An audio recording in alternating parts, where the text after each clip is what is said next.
Hello my dear students, welcome back to social science class of 8th standard. Dear students, every day you are learning some interesting fact from the history lesson Advent of the Europeans. Advent of the Europeans, which means ஐரோப்பியர்களின் வருகை.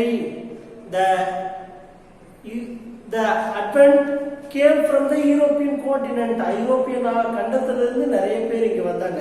Why? Because for the trade in India, இந்தியாவில் வியாபாரம் வர்த்தகம் செய்வதற்காக இங்கு வந்தார்கள். The Bartholomew was the first sailor reached the southern part of Africa, but he did not come to India. Second one is the Vasco da Gama was the second sailor. He reached the southern part of India as well as the Bartholomew. And he came to India with the help of Indian pilot in 1498. He was the first man to reach India. He is the first man discover the sea route India from the Portugal. He also came second time in 1501 and third time also he came 1524, but he soon fell ill and died in December 1524.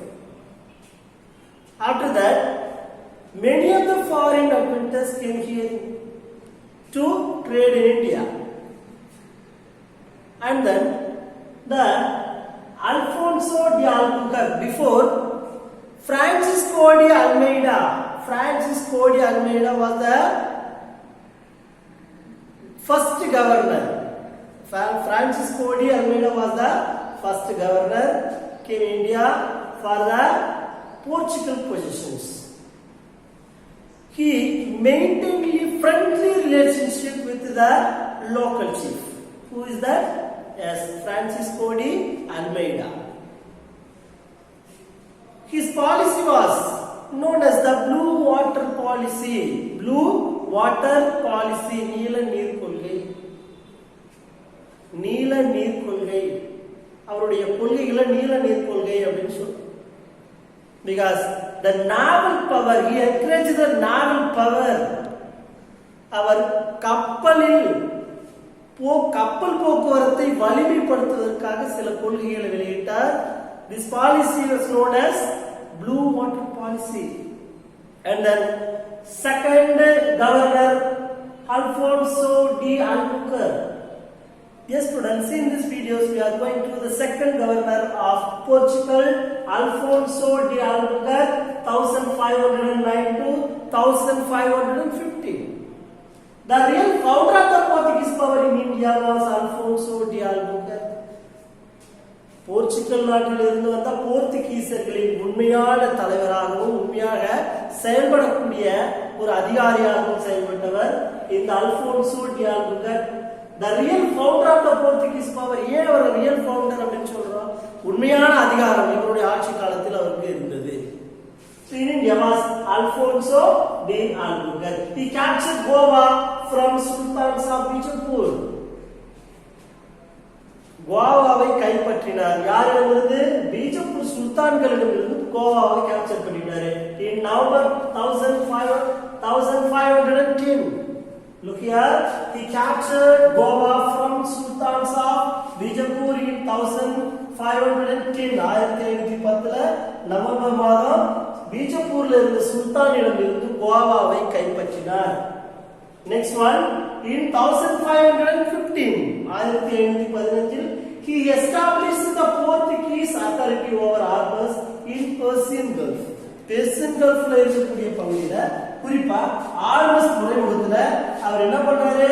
அவருடைய தளவாடங்கள் அனைத்தையும் பொருட்கள் அனைத்தையும் establish பண்றாரு. எல்லையை விரிவாக்குவது, அந்த பகுதியை capture பண்றது, அவருடைய ஃபேக்டரிஸ அங்க என்ன பண்றது, நிறுவுறது, இப்படிப்பட்ட பல வேலைகளை செய்ய ஆரம்பிச்சாரு.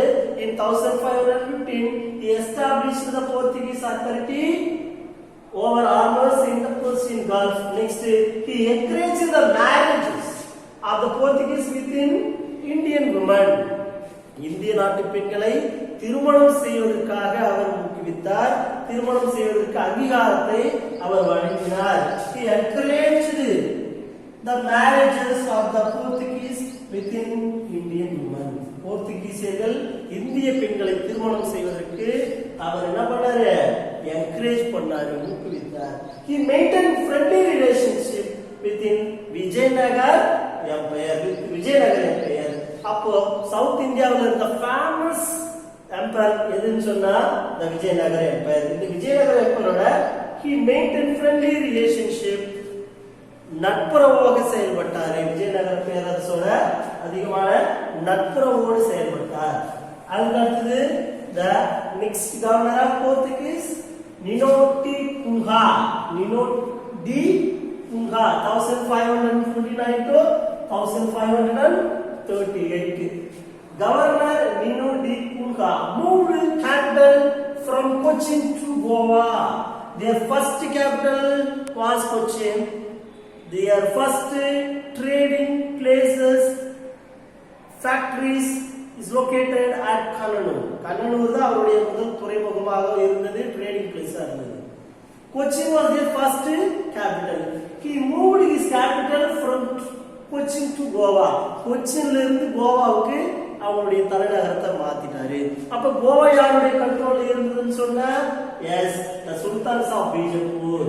In November 1510 பீஜப்பூர் சுல்தானிடம் இருந்த கோவாவை 1510ல அல்போன்சோ டி அல்புகார் என்ன பண்ணிட்டாரு, கேப்சர் பண்ணிட்டாரு, கைப்பற்றினார் அப்படின்னு பார்ப்போம்.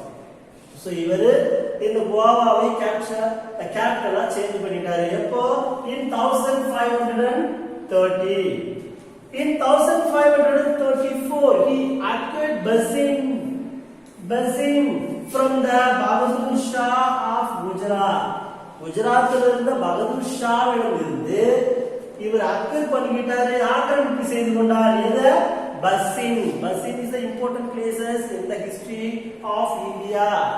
The Portuguese, next in 1537 the Portuguese occupied Diu. தமிழ்ல டையூன்னு சொல்லுவோம். டையூ பகுதியையும் இவர்கள் 1537ல என்ன பண்ணிட்டாங்க, எஸ், ஆக்குபை பண்ணிக்கிட்டாங்க, ஆக்கிரமித்துக் கொண்டார்கள். நெக்ஸ்ட் லேட்டர் தே ரெஸ்டட், கைப்பற்றிக் கொண்டார்கள். Daman from the local chief, அங்க இருக்கக்கூடிய லோக்கல் சீஃப் இருக்கிறாங்க, அவங்க இருந்த டாமனையும் அவங்க என்ன பண்ணிட்டாங்க, கேப்சர் பண்ணிட்டாங்க, கைப்பற்றிக்கிட்டாங்க. of Gujarat. In 1548 they occupied Salsette. So அப்ப மொத்தமா இருக்கக்கூடிய இம்பார்ட்டன்ட் பிளேसेस எல்லாத்தையும் அவங்க கேப்சர் பண்ணிக்கிறாங்க. இங்க பாருங்க, in 1548 they occupied Salsette. Daman from the local chief. 1537 Diu. Next day 1530 changed capital from Cochin to Goa.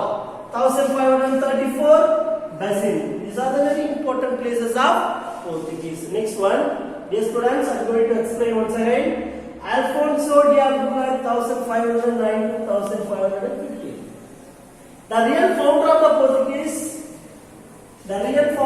Portuguese power in India was Alfonso de Albuquerque.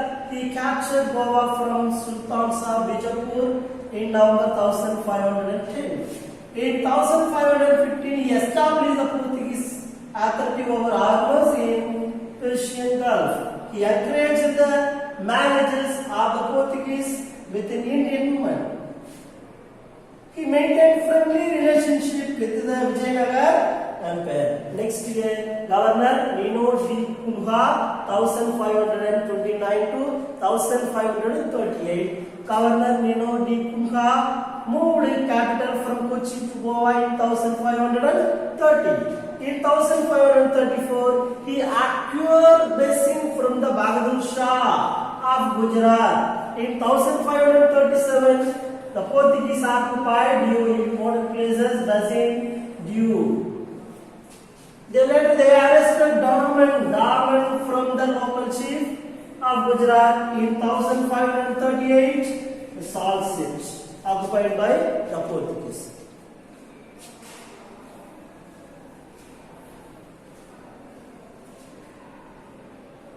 My dear students, Nino D. Kunha, 1529 to 1538. So what are the next points? Thus, during the 16th century, இவ்வாறாக 16ஆம் நூற்றாண்டுகளில் 16th century, the Portuguese succeeded in capturing அங்கே capture பண்றதுல கைப்பற்றுவதில் மிகவும் வல்லவர்கள். அதில் நிறைய வெற்றிகளை பெற்றார்கள். எந்தெந்த பகுதிய? Goa, Daman, Diu, Salsette, Bassein, Chaul and Bombay. These are the important places occupied or capturing by the Portuguese on the western coast. இது எல்லாமே மேற்கு கடற்கரை ஓரம் இருக்கக்கூடிய பகுதிகள். Kukli on the Bengal coast. Kukli என்றது ஒரு ஃபேமஸ் ஆன சிட்டி. இது பெங்கால் கடற்கரை ஓரத்தில் இருக்கக்கூடியது. And Santom on the Madras coast. Chennai கடற்கரை ஓரம் இருக்கக்கூடியது Santo on the Madras coast and enjoyed good trade benefits. So இந்த பகுதியால அவர்களுக்கு நிறைய ட்ரேட் பண்றதுக்கான சூழ்நிலைகள் இருந்தது. They were enjoyed good trade benefits. அந்த வியாபாரம் செய்வதில் நிறைய லாபங்கள் கொள்ளையெடுத்தார்கள். மகிழ்ச்சியாகவும் வாழ்ந்து கொண்டிருந்தார்கள். ஓகேவா? நல்ல பலனும் கிடைத்தது. The Portuguese brought the cultivation of tobacco to India. The Portuguese brought, the போர்த்துகீசர்கள் கொண்டு வந்தாங்க the cultivation, விவசாயம் செய்யக்கூடிய பழக்கம். எந்த பொருளை விவசாயம் செய்யக்கூடிய பழக்கம்? The tobacco to India. புகையிலையை இவர்கள் விவசாயம் செய்யக்கூடிய பழக்கத்தை இந்தியாவில் கொண்டு வந்தார்கள். The tobacco introduced by the Portuguese in first time. முதலாக போர்த்துகீசர்கள் தான் புகையிலையை இந்தியாவிற்கு அறிமுகம் செய்து வந்தார்கள். Due to the influence of Portuguese, Catholic religion spread in certain regions on the western and eastern coast. Yes, students, due to the influence of Portuguese, இந்த போர்த்துகீசியர்களுடைய வற்புறுத்தலாலேயும் தூண்டுதல்களாலேயும், சரியா, the Catholic religion அப்படின்னு சொல்றது கத்தோலிக்க சமயம் அப்படின்னு சொல்லுவோம். என்ன சமயம்? கத்தோலிக்க சமயம். கத்தோலிக்க இனத்தவர்கள் இவர்கள் வந்து கிறிஸ்டியன்ஸ். இந்த கிறிஸ்டியன்ஸ்ல ஒரு டிபார்ட்மெண்ட் தான், ஒரு பிரிவு Catholic religion. Spread in certain religions. இந்தியாவில் ஒரு குறிப்பிட்ட பகுதிகளில் இந்த மதம் பரவ ஆரம்பிக்குது. ஆல் இந்தியன்ஸ் குறிப்பா எந்தெந்த இடம்? வெஸ்டர்ன் அண்ட் ஈஸ்டர்ன் கோஸ்ட், மேற்கு மற்றும் கிழக்கு கடற்கரையோர பகுதியில் இருக்கக்கூடிய மக்களிடம் இந்த கேத்தோலிக் ரிலிஜியன் கத்தோலிக்க சமயம் பரவுகிறது. The printing press was, printing press அச்சு இயந்திரம், பேப்பரை அச்சு இயந்திரம் செய்யாது. அதாவது இந்த புத்தகத்தை, நியூஸ் பேப்பரு, பல விதமான செய்தித்தாள்களை நாம் என்ன பண்ணுவோம்? பிரிண்டிங் பண்ணுவோம், அச்சிடுவோம். So the printing press was set up by the Portuguese. The printing press முதலில் இவர்கள் தான் இந்தியாவில் அறிமுகப்படுத்துகிறாங்க. குறிப்பா at Goa in 1556, 1526 கோவாவில் போர்த்துகீசியர்கள் அச்சு இயந்திரத்தை முதலாக நிறுவினார்கள். A scientific works, இதனால ஒரு நல்ல பலனும் கிடைத்தது. A scientific works are the Indian medicinal plants. It is a very important point. Indian medicinal plants, இந்திய தாவரங்கள், இந்திய மருத்துவ தாவரங்கள் by the European writer was printed at Goa in 1563. 1563 கோவாவில் இந்த ரைட்டர் வாஸ் பிரிண்டட். இது அந்த போர்ச்சுகல் நாட்டை சார்ந்த ஒரு எழுத்தாளர் நமக்கு சில மருத்துவ குறிப்புகள் கொண்ட புத்தகத்தை அச்சு எந்திரமாக வெளியிட்டு நமக்கு கொடுக்கிறாரு. அது எது அப்படின்னு சொன்னா இந்தியன் மெடிசினல் பிளான்ட்ஸ், இந்திய மருத்துவ தாவரங்கள் எதெல்லாம் இருக்குது அப்படின்னு கண்டுபிடிச்சு அந்த மருத்துவ தாவரங்களை வரிசைப்படுத்தி அது எந்தெந்த தாவரங்கள் எதற்கு பயன்படுது என்றத முறையாக வகுத்து வரையறை செய்து அவர் எழுதி முடிச்சார். It is a scientific works. ஓகேவா? It is a scientific works. In the 17th century 17ஆம் நூற்றாண்டில் the Portuguese power began to decline. So 1498ல என்டர் ஆனாங்க. ஓகேவா? அப்ப 16th century வரைக்கும் அவங்க பவர்ஃபுல்லா இருந்தாங்க. After the 17th century 17ஆம் நூற்றாண்டுல the Portuguese power began to decline. அவருடைய ஆற்றல் திறமை எல்லாம் குறைகிறது. அவர்கள் வீழ்ச்சி அடைய போகிறார்கள். To the Dutch and by 1739 the Dutch காலம் அடுத்ததா அதாவது யூரோப் காண்டினென்ட் இந்த நெக்ஸ்ட் கண்ட்ரி டச்சுக்காரர்கள் இங்கே வந்தார்கள். அவர்களுடைய பிரச்சனைகள் ஆரம்பிச்சது. So 1739ல the Portuguese pockets became conferred to Goa, Diu and Daman. அவர்களுடைய கேப்சர் எந்தெந்த பகுதியை கேப்சர் பண்ணாங்களோ அந்த பகுதியெல்லாம் இழந்துட்டாங்க. கடைசி அவர்களுடைய திறமைகள் ஆற்றல்கள் அந்த 3 பகுதிகளில் மட்டுமே இருந்தது. கோவா, டியூ அண்ட் டாமன் இந்த பகுதி மட்டும்தான் கடைசியா அவர்கள் நிலையாக தக்க வைத்துக் கொண்டிருந்தார்கள். Dear students, I hope you can easily understand my videos. Thank you for watching this video. Thank you very much and have a nice day.